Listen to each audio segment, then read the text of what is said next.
Hey, you've just stepped into the Caring Corner, where life's caregiving challenges meet a whole lot of heart and a dash of sass.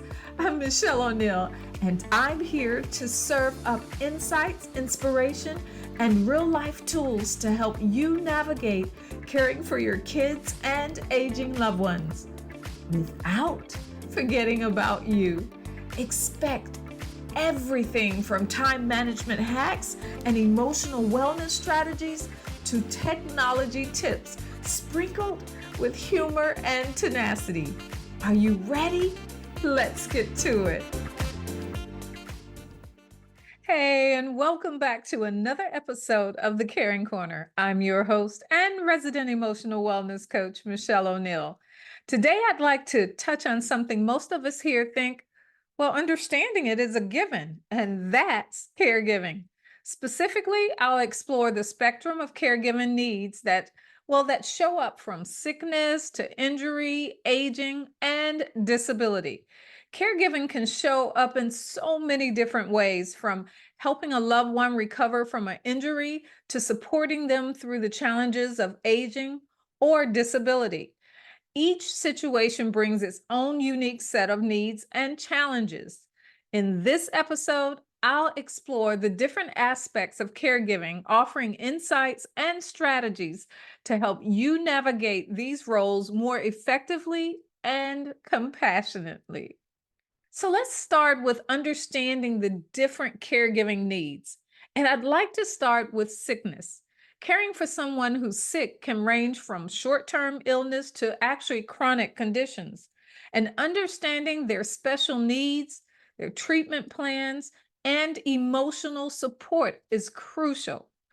For example, managing a loved one's recovery from surgery involves different tasks compared to supporting someone with a chronic illness like diabetes or heart disease. So let me explore this with you a little deeper.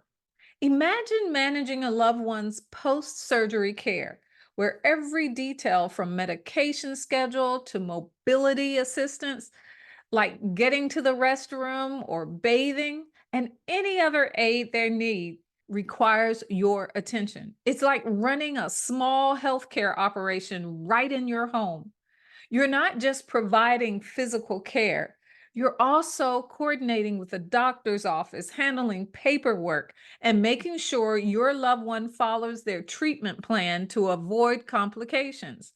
This role demands a high level of organization, patience, and adaptability. Now, chronic illness, on the other hand, like diabetes or heart disease, is a long-term commitment that requires continual support and vigilance. Here, your role shifts to monitoring their condition, helping manage their lifestyle choices, and being their advocate in the healthcare system. It involves understanding the disease progression and managing medications and encouraging healthy habits. And it's hard. You may even find yourself fighting frustrations when you know what would make things better, and they're set on a different path on doing what they want to do. This can be emotionally taxing as you witness your loved one's struggles emotionally and physically and their triumphs over time. The thing is, as you watch them and when you see them not making the right decisions, and you know that this could be the cause to why they're suffering so much, sometimes you have to step back with compassion and understand that in the end game, it's their decision. One key shift in approaching caregiving for sickness is moving from a reactive to a proactive mindset. Instead of just responding to crises as they occur, proactive caregiving involves planning ahead, educating yourself about potential complications, and creating a supportive environment that promotes healing and comfort. Now, this may mean setting up a home care plan, learning about nutritional needs, or even understanding the psychological impacts of this illness. Another important aspect is recognizing and addressing the emotional needs of the person that you're caring for. Illness can, in so many ways, be isolating and frightening, and your emotional support is just as vital as the physical care that you give them. Being present, listening, and providing reassurance can significantly impact their recovery and quality of life. Knowing someone cares and has their best interest at heart is so important and impactful for their well being. Think of it this way: caring for a loved one post surgery might feel like you're an orchestra conductor, right? Ensuring each section plays its part perfectly. There's a actual rhythm to administering medication and then to adjusting the pillows for comfort and then monitoring the vital signs. Every part has its specific rhythm to play in the care of your loved one. Meanwhile, chronic illness is like being a gardener, tending to this delicate plant. It requires constant care, attention to detail, and a deep understanding of the plant's needs to thrive in different seasons. That's how you look at chronic illness. In fact, when I was talking about this, it made me think about this plant that I was just dealing with the other day, my orchid. I remember when the flower died away. Well, now it's coming back, and it's because of the care that I gave it. Lastly, don't underestimate the power of psychological support. The emotional strain of dealing with illness can be overwhelming for both you and the person that you're caring for. No one ever imagines themselves sick or incapacitated or not having the lifestyle or the quality of life that they've always had. And so, incorporating techniques like mindfulness and positive reinforcement, and even seeking professional counseling, can be an invaluable tool in maintaining mental health and emotional resilience. Let's also talk about some practical strategies for effective caregiving. Equip yourself with knowledge. They always say knowledge is power, and I truly believe this. Attend workshops, join support groups, and seek information from reliable sources to better understand the condition and quick care requirements. For example, if you're caring for someone with Alzheimer's, learning about the disease progression and effective communication techniques can make a significant difference in the quality of life of your loved one. Also, check out episode 58 of the Caring Corner, where I discuss understanding dementia with advocate Lalita Harlem. This was an amazing episode. Think of caregiving education as an ongoing journey rather than a one-time task. Embrace the mindset of continuous learning. The more you know, the more empowered you become to handle unexpected challenges and improve the quality of care that you provide. Listen, another thing is to create a supportive environment. Doing things like adapting your home to make it safe and comfortable for your loved one. Now, this may include installing grab bars, using non-slip mats, or creating a quiet, calm space for rest and recovery. And these grab bars don't have to be hard. Nowadays, they have grab bars that they just attach to your wall without any hammering or nailing. What about rearranging furniture to ensure clear pathways that can prevent falls and make daily navigation easier for someone with mobility issues? Also, add touches that are familiar to them, such as bringing something from their home, a photo or a favorite coffee cup or teacup. These small little touches mean a lot and shows how much you care. Shifting from thinking of home modifications as a burdensome task to viewing them as an investment in your loved one's safety and well-being. Each adjustment, no matter how small, can significantly enhance their comfort and their peace of mind, and yours too. What about balancing caregiving with your personal well being? Balancing caregiving with personal well being is critical to your effectiveness as you care for others. It's essential to take care of ourselves as well as we care for others. Simple actions like implementing self care practices, delegating tasks when possible, and seeking respite care to avoid burnout can make a big difference. Set aside time for the things that you enjoy. Practice mindfulness and don't hesitate to ask family members or friends to help. Embrace the conviction that self care is not just a treat, but it's essential. You cannot pour from an empty cup. How many times have we heard that? It must be some truth to it, right? By prioritizing your well being, you are ensuring that you have the energy and emotional stability to provide the best care possible. Think of self care as part of your caregiving duty. Caring for yourself is caring for others.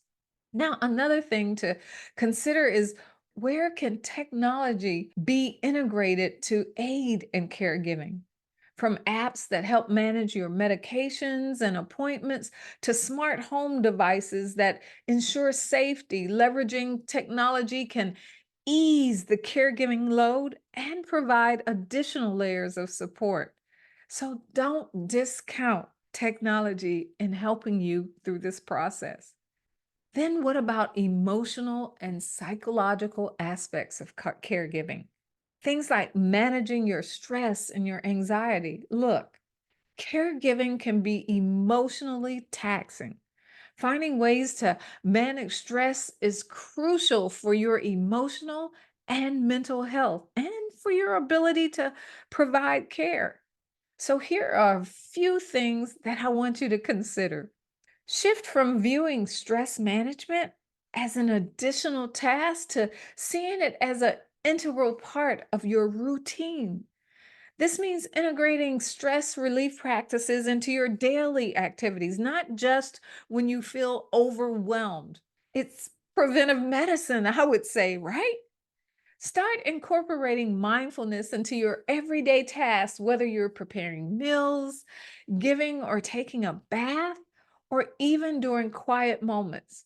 In all these typical day to day activities, practice being fully present. And this can turn mundane activities into opportunities for mental relaxations and gratitude.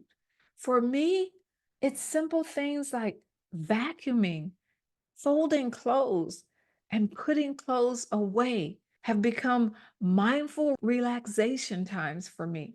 Try engaging in hobbies that can have therapeutic effects like gardening, painting, walking, or playing a musical instrument. These activities can provide a mental escape and a sense of accomplishment. You've gotten something done at the same time. Consider using things like sound therapy to reduce your stress levels. This technique can calm your mind and body by using specific frequencies and rhythms to promote relaxation, making it easier to manage stress and anxiety. Above all, focusing on the positives, celebrating small victories, and staying connected with your support network can help maintain a positive mindset. So, here are some deeper approaches to maintaining positivity, okay? Shift from seeking constant happiness to finding moments of joy. It's about recognizing and appreciating the small positive moments throughout the day. Start in your day by listing three things that you're grateful for. even when you don't feel like it. This simple practice can shift your focus from what's wrong to what's right. Celebrate small victories, no matter how minor they seem. Each step forward, each task completed is a win. It's so easy to remember and beat ourselves up about what we forgot or did wrong. And we tend to forget all the millions of ways that we made things happen that day or got things done. Acknowledge your micro achievements regularly. Incorporate positive conversations with yourself into your daily routine. And it's okay as long as you're not answering yourself. Just kidding. Talk to yourself as you would your employee or your best friend. Encourage yourself. Appreciate yourself. How many times have you told someone, you know what? I really appreciate you. Tell yourself and celebrate yourself.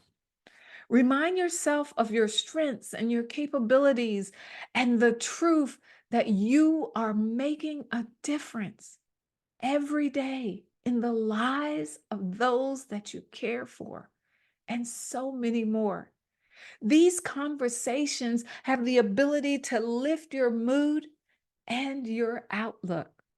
Look, as much as we love scrolling through the social media to get the latest deets, right? Periodically, detox from social media. Constant exposure to other people's highlight reels can skew your perspective of reality and increase your stress. It ain't all the way it seems. It ain't really like that. Take breaks to focus on your real life interactions and achievements. Listen, today I've explored the varied caregiving needs arising from sickness, injuries, aging, and disability. I discuss practical strategies for effective caregiving, the importance of balancing caregiving duties with personal well being, and how to manage caregiving's emotional and psychological aspects. Hey, if you found today's discussion helpful, make sure to subscribe and share this podcast with anyone who would benefit from it. And don't forget to leave me a comment or a review. I'd love to hear your thoughts and experiences along your caregiving journey. I want to thank you for joining me here today on the Caring Corner. I'm your host, Mischelle O'Neal. Until next time, stay resilient, stay strong, and keep moving forward. Take care. Bye-bye. All right, that's a wrap for today at the Caring Corner. We've tackled some big topics, but remember, you're not in this alone. Subscribe to keep the wisdom and warmth coming, and stay tuned for amazing guests who'll be joining us to help round out your caregiving toolkit. Catch you next time, and keep conquering those challenges.